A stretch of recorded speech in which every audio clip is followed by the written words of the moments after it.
سلامت چه، امیدوارم تو خوب باشه. امروز ما در مورد بحث جنجالی سفته صحبت کنیم. داستانایی که سفته داره، چیکارا باید بکنیم که سرمون کلاه نره، توی قراردادها چی بنویسیم و همه این داستانا. این بحثی که خیلی درباره‌اش صحبت میشه توی لینکدین، توی خیلی جای دیگه، که کارفرما ازمون سفته میگیره، بعدن سوء استفاده میکنه، بعدن داستان میشه برامون چه وقتی باید سفته بدیم، چه وقتی نباید سفته بدیم، چیا باید توش بنویسیم و همه اینا. خیلی بحث مهمیه. تو این ویدیو همراه من باشید. این ویدیو در مورد راه‌های دور زدن سفته نیست. ما به عنوان یه پیمانکار، به عنوان یه کارمند، وقتی میریم یه جای استخدام میشیم باید طبق ضوابط اون شرکت کار بکنیم و اگر واقعا خسارتی به اونجا وارد کردیم خسارت چه پرداخت بکنیم. تو این هیچ بحثی نیست. ما میخوایم از سوء استفاده کردن از این سفته جلوگیری بکنیم. چجوری سفته رو بدیم که اگرم خدایی نکرده رفت تو اجرا، به حق رفته باشه اجرا. خب ما چرا اصلا سفته میدیم؟ چرا کارفرما از ما سفته میگیره؟ ما میریم یه جای استخدام میشیم، قراره که حالا به صورت کارمندی هر ماه یه سری کارا رو برسونیم، قراره که حتما توی ساعتی تو اون شرکت حضور داشته باشیم، قراره یه پروژه یا توی مدت زمانی برسونیم. به هر حال ما یه قراردادی داریم میبندیم که در ازای یه پولی که میگیریم یه کاری انجام بدیم دیگه. حالا میخواد کارمندی باشه، میخواد پیمانکاری باشه، هر چیزی میخواد باشه. حالا اگر من مثلا یه جا کارمند استخدام شدم، یه صبح بیدار میشم نمیخوام برم شرکت، یه هفته نمیرم شرکت، یا چه میدونم یه پروژه‌ای گرفتم تحویل نمیدم، کارو انجام نمیدم، یا تحویل میدم 1000 تا ایراد توش هست بعد درستش نمیکنم فلان بیسار. خب کارفرما اینجا میتونه ادعای خسارت بکنه، از تو خسارت بگیره و این سفته بابت اون گرفته میشه. ولی یه سری موارد هست که باید تو نوشتن این سفته دقت بکنیم. مورد اول، این خیلی احتمال اتفاق افتادنش کمه، ولی خب چون برای یکی از دوستان خود من اتفاق افتاد مجبورم بگم. سفته رو با دقت پر بکنید. اگه دقت بکنید، مثلا میگم خط اول نوشته مبلغ به عدد، بعد جلوش آدم انتظار داره نوشته باشه مبلغ به حروف، ولی نوشته تاریخ صدور به حروف. چرا؟ سفته رو اینجوری طراحی میکنن که آدم هوشیار باشه، موقعی که داره مینویسه دقیقاً بخونه، ببینه داره چی مینویسه، چی و کجا مینویسه. حواستون باشه خط خوردگی نداشته باشید. آره، شما اگه خط خوردگی داشته باشید مثل چک، مثل هر چیز دیگه، میتونید پشت سفته بنویسید که آقا این سفته خط خوردگی داره. داستانی که برای این رفیق ما پیش اومد چی بود؟ این یه جاش خط خوردگی داشت، پشت سفته نوشت سفته خط خوردگی داره، چیز نکته خاصی هم ننوشته بود. حالا بعدن که سفته رفته بود اجرا، دیده که سفته 2 جا خط خوردگی داره، یعنی دستکاری شد سفته. و حالا بگذاریم از این که این قضیه حل شد، یعنی بالاخره این قاضی هم گاو نبود، فهمید، حلش کرد. ولی درد سر بود، هی برو بیا این کارو بکن اون کارو بکن، به این زنگ بزن به اون زنگ بزن. حواستون باشه خط خوردگی نداشته باشید.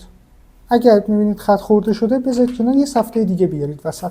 یا اگر هم می‌خواید پشت نویسی کنید خیلی دقیق بنویسید، دقیقاً در این قسمت خط خوردگی داره، دقیقاً در این قسمت و این قسمت خط خوردگی داره. این مورد اول، اینو رعایت کنید. مورد دوم، متن حسن انجام کار. سفته‌ای که برای حسن انجام کار ارائه میشه، اگر این جمله حسن انجام کار توی سفته نوشته نشده باشه پول نقده. راحت بهتون بگم. یه قسمتی داره برای تاریخ، شما میتونید تاریخ بنویسید مثل چک، مثل هر چیز دیگه. شما قسمت تاریخ رو نباید پر بکنید، باید اونجا بنویسید جهت حسن انجام کار. تمام. اگر اینو ننویسید این پول نقده، میتونه اجرا بره، میتونه نقد بشه. ولی وقتی می‌نویسید حسن انجام کار، یعنی پشت این سفته یه قراردادی هست. خب معمولاً ندیدم تا حالا که شماره قرارداد یا کد قرارداد رو توی سفته بنویسم، ولی خب کد سفته رو تو قرارداد می‌نویسم. اینو جلوتر بهتون میگم. ولی در کل قسمت تاریخ رو تاریخ نزنید، یعنی نگید که این سفته قراره تو این تاریخ نقد بشه. جهت حسن انجام کار.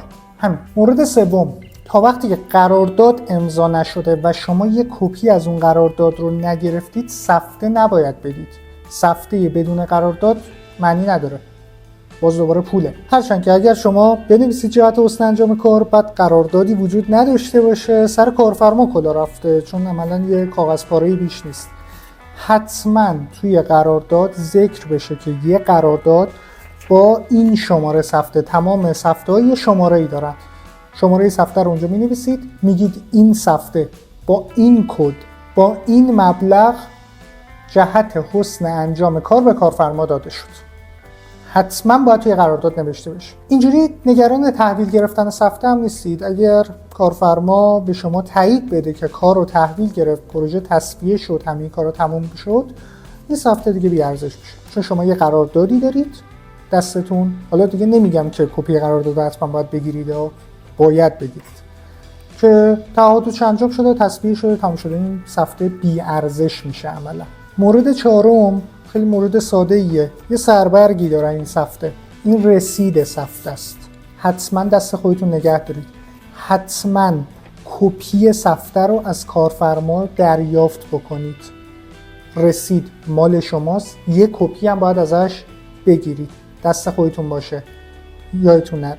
قبل اینکه بریم سراغ مورد بعدی، ازتون خواهش دارم که اگر هنوز سابسکرایب نکردید اون دکمه سابسکرایب رو بزنید، لایک خوشگل هم برام بزنید تا بریم سراغ مورد بعدی. مورد پنجم خیلی ربطی به خود سفته نداره، بحث خود واقعا حسن انجام کاره. یه وقتایی هست ما واقعا به خاطر اتفاقایی که میفته نمیتونیم کارو تحویل بدیم، که این اتفاقات هم از قضا تو ایران زیاد اتفاق میفته. قطعی اینترنت، نمیدونم سیل و زلزله و انقلاب و هزار تا داستان مختلف که باعث میشه ما کارمون عقب بیفته. همین چند وقت پیش که مشهد سیل اومد، خب کار کاسبه خیلی خوابید. همین سال 98 که اینترنت ها تقریبا 10 روز قطع بود، کار ما 10 روز نه 1 ماه عقب افتاد. مثلا تأثیراتی که اون قضیه داشت سر همین داستانایی که 1-2 سال پیش داشتیم، خب خیلی کارا عقب افتاد و خیلی از ماها نتونستیم به تعهداتمون عمل بکنیم. این چجوری هندل میشه؟ کارفرما خب شعور داره دیگه، میفهمه که این دست ما نبوده که کارمون عقب افتاده، یه مدت بیشتر زمان میده، ولی یه دم بیشورن. چیکار کنیم؟ یه بندی داریم توی قرارداد، همیشه آخر قرارداد مینویسن اصلا شک نکنید اینو ننویسید ممکنه بلاهای عجیب غریبی سرتون بیاد. بهش میگن فورس ماژور.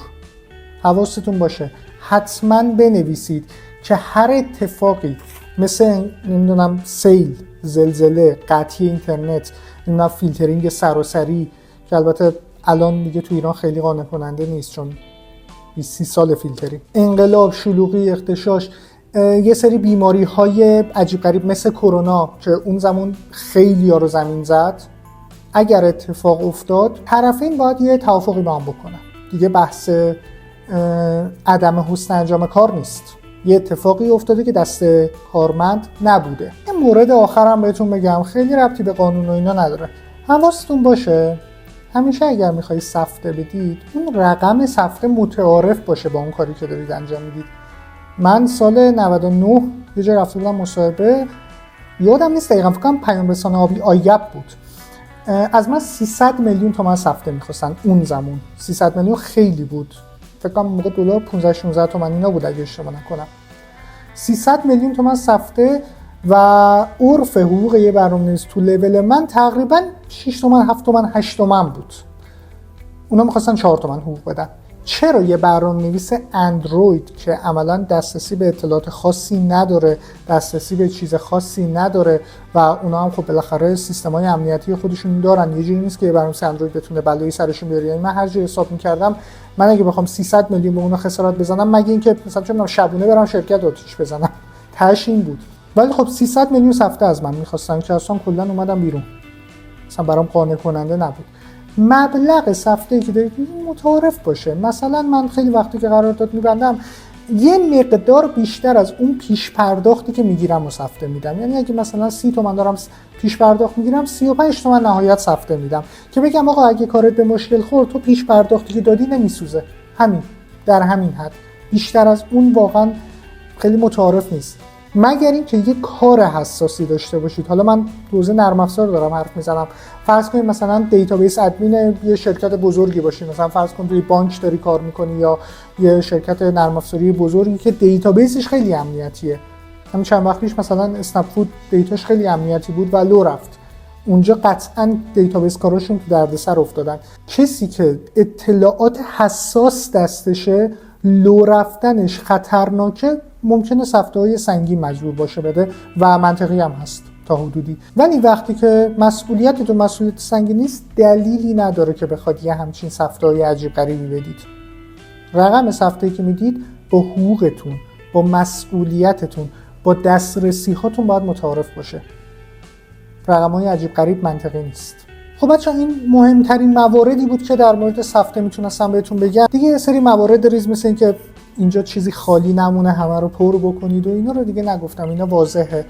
ولی این موارد رو رعایت کنید، این سفته براتون خطرناک نمیشه مگه اینکه خودتون یه گندی زده باشید. اگر میخواید در مورد مواردی که توی قرارداد ذکر بشه، برای من خیلی دردسر شده تو این چند سال اخیر. اگه میخواید در مورد قراردادها هم صحبت کنیم، یه قرارداد استاندارد و درست که برای طرفین مناسب باشه، دردسر نشه، منافع همه حفظ بشه صحبت بکنم، حتما تو کامنت ها برام بنویسید. تا ویدیوی بعدی، خدا